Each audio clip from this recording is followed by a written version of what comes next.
was inappropriate, and how you like to see them do something differently. And you want to establish that it's not them that you're angry at, but it's the behavior. It should be very clear in your approach that you love the child. It's the behavior that you don't love. And that's a critical message to send as well. Other things that some parents struggle with is consistency. And I think there's a message that we give many of the parents that come to us for guidance, especially in children who are having behavioral difficulties. It's really to stick with it. So if you tell your 7-year-old they have 7 minutes of timeout for hitting their 5-year-old sister, then have them stay in that 7 minutes of timeout. And behaviorists will tell you, they come out of their room, you just take them right back to the timeout room, and they go back in there, and they serve their time. And you might tell them that every time they leave the room, you add a minute. You get the idea. You want to be consistent. You want to stick with it. And they may cry, they may wail, they may be very upset, but you have to provide a consequence. It's critical to their understanding consequences, limits, and not straying from the right path. And part of that is parents have a difficult time sometimes tolerating their child's resentment and anger in the moment. It'll pass. If you have that warm, loving base, they will get over it. You will get over it for sure, and so will they. So don't worry about that. Keep that in the back of your mind that that's a passing phase. One day, inshallah, they'll thank you. Probably not. That 7-year-old probably won't thank you, but maybe when that 7-year-old is 17 or 27 or 37, inshallah, then and if you're still there, inshallah, then they will thank you. And again, excessively harsh or corporal punishment doesn't work. So to wrap all of this up, I know that I've given you a fairly simple and straightforward message.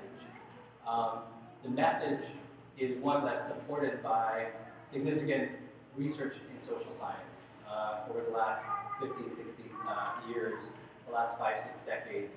It's been pretty clear that the families that seem to do best, with the best, most well-adjusted children and adolescents, are ones where you have a combination of warmth and control, where children are supported, where firm limits are provided, where there's open communication, and there's high levels of monitoring and supervision.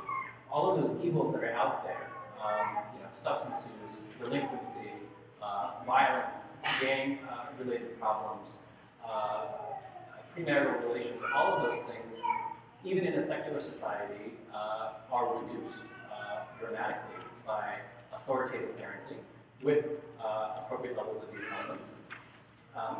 The other thing that's critical, as I mentioned earlier, is your ability to trust and have high expectations from your children. So providing warmth and having that level of trust and expectation and providing the control reduces all of those risky behaviors. It increases achievement and well-being. So inshallah, I'll stop here. This is the social science perspective, and we'll move on with the rest of the program, inshallah.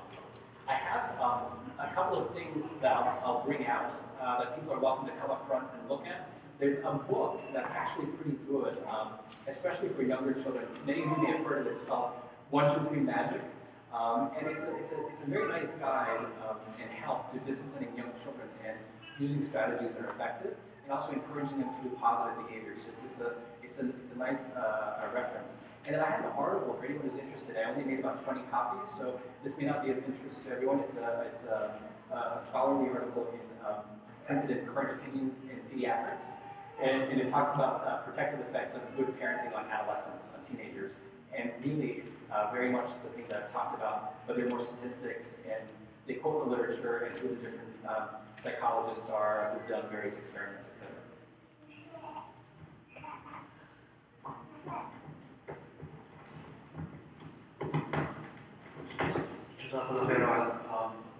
Very insightful thoughts.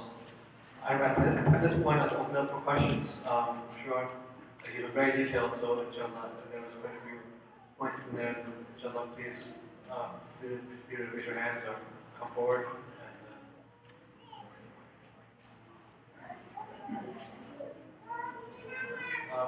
And the sisters, there's cards I've sent over there. If you want to come here and ask, you're welcome to. If you want to write the cards, you're also welcome to. So as you wish. Brother Gordon.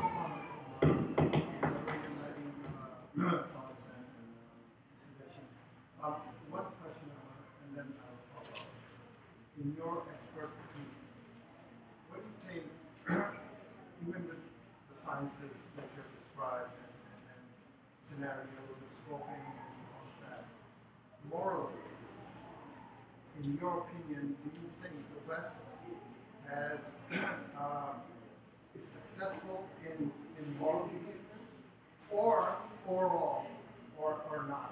You know, with all. I think. So the question is, with what I've presented, the social science perspective, given all these elements that I mentioned, you know, the two big ones being warmth and control, is the West actually successful in the moral development of their Society in general. Society in general, right? I'll answer from my perspective, and I think our other speakers can either answer now, if they want as well, or when they come up here, if they want to refer back to this question. Is this a relevant question? I think it's a relevant question, but I think it's a matter of your yardstick, right? The data that I presented was based on their yardstick, you know. So notice that I started by presenting statistics.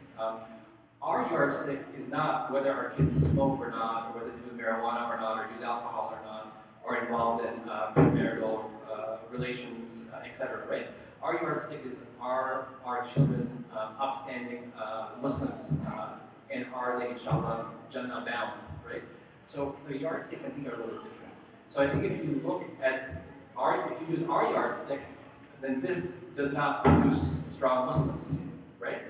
This provides some structure, some foundation, and I think it is prevention for some of the real ills of this society.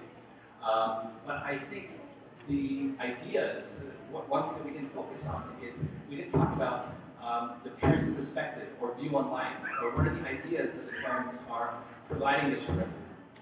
We talked about guidance, but I didn't give you any details about where does this guidance come from. For us, it's very clear, it's Islam, right? So, first and foremost for us, it's La ilaha illallah Muhammadur Rasulullah, right? That guides us. So from that yardstick, I would say no. If you use their own yardstick, then you can say that if parents in this society adhere to this, they will have some success based on their endpoint, what they're looking for. Does that answer your question?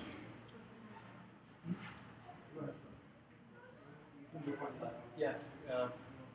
There are a few good questions here from the sister side.